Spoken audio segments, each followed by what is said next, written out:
ಓಂ ಶಾಂತಿ. ಮುರುಳಿಯ ದಿನಾಂಕ 13/6/2026. ಪ್ರಾತಃ ಮುರುಳಿ ಬಾಬ್ದಾದ ಮಧುಬನ. ತಂದೆಯು ತಿಳಿಸುತ್ತಾರೆ, ಮಧುರ ಮಕ್ಕಳೇ, ಇಡೀ ಪ್ರಪಂಚದಿಂದ ವಿಕಾರಗಳ ತಾಪವನ್ನು ನೀಗಿಸಿ ಎಲ್ಲರನ್ನೂ ಶೀತಲರನ್ನಾಗಿ ಮಾಡಲು ತಂದೆಯು ಬಂದಿದ್ದಾರೆ. ಜ್ಞಾನದ ಮಳೆಯು ಶೀತಲರನ್ನಾಗಿ ಮಾಡಿಬಿಡುತ್ತದೆ. ಪ್ರಶ್ನೆ: ಯಾವ ತಾಪವು ಇಡೀ ಪ್ರಪಂಚವನ್ನು ಸುಡುತ್ತಿದೆ? ಯಾವ ತಾಪವು ಇಡೀ ಪ್ರಪಂಚವನ್ನು ಸುಡುತ್ತಿದೆ? ಉತ್ತರ: ಕಾಮವಿಕಾರದ ತಾಪವು ಇಡೀ ಪ್ರಪಂಚವನ್ನು ಸುಡುತ್ತಿದೆ. ಎಲ್ಲರೂ ಕಾಮಾಗ್ನಿಯಲ್ಲಿ ಸುಟ್ಟು ಕಪ್ಪಾಗಿ ಬಿಟ್ಟಿದ್ದಾರೆ. ತಂದೆಯು ಜ್ಞಾನದ ಮಳೆಯಿಂದ ಅವರನ್ನು ಶೀತಲರನ್ನಾಗಿ ಮಾಡಿಬಿಡುತ್ತಾರೆ. ಹೇಗೆ ಮಳೆ ಬಿದ್ದರೆ ಧರಣಿಯೂ ಶೀತಲವಾಗಿ ಬಿಡುತ್ತದೆ, ಹಾಗೆಯೇ ಈ ಜ್ಞಾನದ ಮಳೆಯಿಂದ 21 ಜನ್ಮಗಳಿಗಾಗಿ ನೀವು ಶೀತಲರಾಗಿ ಬಿಡುತ್ತೀರಿ. ಯಾವುದೇ ಪ್ರಕಾರದ ತಾಪವಿರುವುದಿಲ್ಲ. ತತ್ವಗಳು ಸತೋಪ್ರಧಾನವಾಗಿ ಬಿಡುತ್ತವೆ. ಯಾರೂ ತಪ್ಪಿಸುವುದಿಲ್ಲ. ಮಧುರಾತಿ ಮಧುರ ಅಗಲಿ ಹೋಗಿ ಮರಳಿ ಸಿಕ್ಕಿರುವ ಮಕ್ಕಳ ಪ್ರತಿ ಮಾತಾಪಿತಾ ಬಾಬ್ದಾದಾರವರ ನೆನಪು, ಪ್ರೀತಿ ಹಾಗೂ ಸುಪ್ರಭಾತ.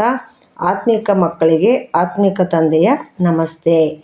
ನಾವು ಆತ್ಮಿಕ ಮಕ್ಕಳಿಂದ ಆತ್ಮಿಕ ಮಾತ್ಪಿತಾ ಬಾಬ್ದಾದಾರವರಿಗೆ ನೆನಪು, ಪ್ರೀತಿ, ಬೆಳಗಿನ ವಂದನೆಗಳು ಹಾಗೂ ನಮಸ್ಕಾರಗಳು. ಧಾರಣೆಗಾಗಿ ಮುಖ್ಯ ಸಾರ. ಮೊದಲನೇ ಪಾಯಿಂಟು: ಆತ್ಮಿಕ ವಿದ್ಯೆಯ ನಶೆಯಲ್ಲಿರಬೇಕಾಗಿದೆ. ತಂದೆಯ ಸಮಾನ ನಿರಹಂಕಾರಿಗಳಾಗಬೇಕಾಗಿದೆ. ತನ್ನ ಪದವಿ ಇತ್ಯಾದಿಗಳ ಅಹಂಕಾರವನ್ನು ಇಟ್ಟುಕೊಳ್ಳಬಾರದು. ಎರಡನೇ ಪಾಯಿಂಟು: ಜ್ಞಾನರತ್ನಗಳಿಂದ ತಮ್ಮ ಜೋಳಿಗೆಯನ್ನು ತುಂಬಿಸಿಕೊಳ್ಬೇಕಾಗಿದೆ. ಸಂಪೂರ್ಣ ನಿರ್ವಿಕಾರಿಗಳಾಗಿ ದೇವತಾ ಪದವಿಯನ್ನು ಪಡೆಯಬೇಕಾಗಿದೆ. ಎಂದೂ ಬಾಡಿ ಹೋಗಬಾರ್ದು. ವರದಾನ: ಸ್ಥೂಲ ಹಾಗೂ ಸೂಕ್ಷ್ಮ ಎರಡೂ ರೀತಿಯಿಂದ ತಮ್ಮನ್ನು ವ್ಯಸ್ತವಾಗಿ ಇಡುವಂತಹ ಮಾಯಾಜೀತ ವಿಜಯೀ ಭವ.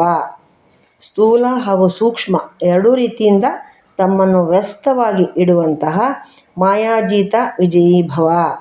ವರದಾನದ ವಿಶ್ಲೇಷಣೆ: ತಮ್ಮನ್ನು ಸೇವಾದಾರಿ ಎಂದು ತಿಳಿದುಕೊಂಡು ತಮ್ಮ ಆಸಕ್ತಿ ಒಲವಿನಿಂದ ಸೇವೆಯಲ್ಲಿ ವ್ಯಸ್ತವಾಗಿ ಇರುತ್ತೀರೆಂದರೆ ಮಾಯೆಗೆ ಅವಕಾಶವೇ ಸಿಗುವುದಿಲ್ಲ. ಯಾವಾಗ ಸಂಕಲ್ಪ, ಬುದ್ಧಿಯಿಂದ, ಬಲೆ, ಸ್ಥೂಲ ಕರ್ಮದಿಂದಲೂ ಫ್ರೀಯಾಗಿ ಇರುತ್ತೀರೆಂದರೆ ಮಾಯೆಯು ಅವಕಾಶವನ್ನು ತೆಗೆದುಕೊಳ್ಳುತ್ತದೆ. ಆದರೆ ಸ್ಥೂಲ ಹಾಗೂ ಸೂಕ್ಷ್ಮ ಎರಡೂ ರೀತಿಯಿಂದ ಖುಷಿಯಿಂದ ಸೇವೆಯಲ್ಲಿ ವ್ಯಸ್ತವಾಗಿ ಇರುತ್ತೀರೆಂದರೆ ಮಾಯೆಯು ಎದುರಿಸುವುದಕ್ಕೆ ಸಾಹಸವನ್ನಿಡಲೂ ಸಾಧ್ಯವಿಲ್ಲ. ಆದ್ದರಿಂದ ತಾವೇ ಶಿಕ್ಷಕನಾಗಿದ್ದು ಬುದ್ಧಿಯನ್ನು ವ್ಯಸ್ತವಾಗಿಡುವ ದಿನಚರಿಯನ್ನು ತಯಾರು ಮಾಡುತ್ತೀರೆಂದರೆ ಮಾಯಾಜೀತ ವಿಜಯೀ ಆಗಿಬಿಡುತ್ತೀರಿ. ಸ್ಲೋಗನ್: ನಿಶ್ಚಯ ಹಾಗೂ ನಶೆಯಿಂದ ಬಾಬಾ ನನ್ನ ಜೊತೆ ಇದ್ದಾರೆ ಎಂದು ಹೇಳುತ್ತೀರೆಂದರೆ ಮಾಯೆಯು ಸಮೀಪಕ್ಕೆ ಬರಲು ಸಾಧ್ಯವಿಲ್ಲ. ನಿಶ್ಚಯ ಹಾಗೂ ನಶೆಯಿಂದ ಬಾಬಾ ನನ್ನ ಜೊತೆ ಇದ್ದಾರೆ ಎಂದು ಹೇಳುತ್ತೀರೆಂದರೆ ಮಾಯೆಯು ಸಮೀಪಕ್ಕೆ ಬರಲು ಸಾಧ್ಯವಿಲ್ಲ. ಅವ್ಯಕ್ತ ಸೂಚನೆಗಳು: ಸದಾ ಹರ್ಷಿತರಾಗಿರಲು ತಮ್ಮ ಸ್ವಭಾವವನ್ನು ಸರಳ ಮಾಡಿಕೊಳ್ಳಿರಿ. ಸಹನಶೀಲರಾಗಿರಿ.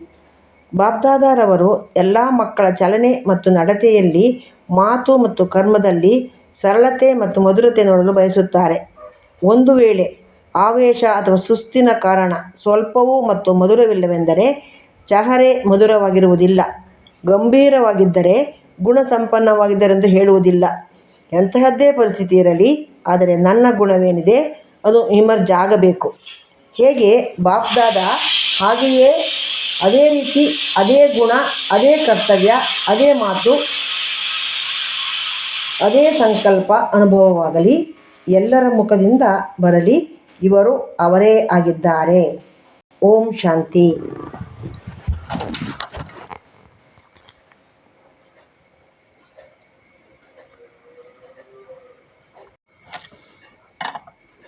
ಓಂ ಶಾಂತಿ. ಭಗವಂತನ ಇಂದಿನ ವರದಾನ: ಸ್ಥೂಲ ಹಾಗೂ ಸೂಕ್ಷ್ಮ ಎರಡೂ ರೀತಿಯಿಂದ ತಮ್ಮನ್ನು ವ್ಯಸ್ತವಾಗಿ ಇಡುವಂತಹ ಮಾಯಾಜೀತ ವಿಜಯೀ ಭವ.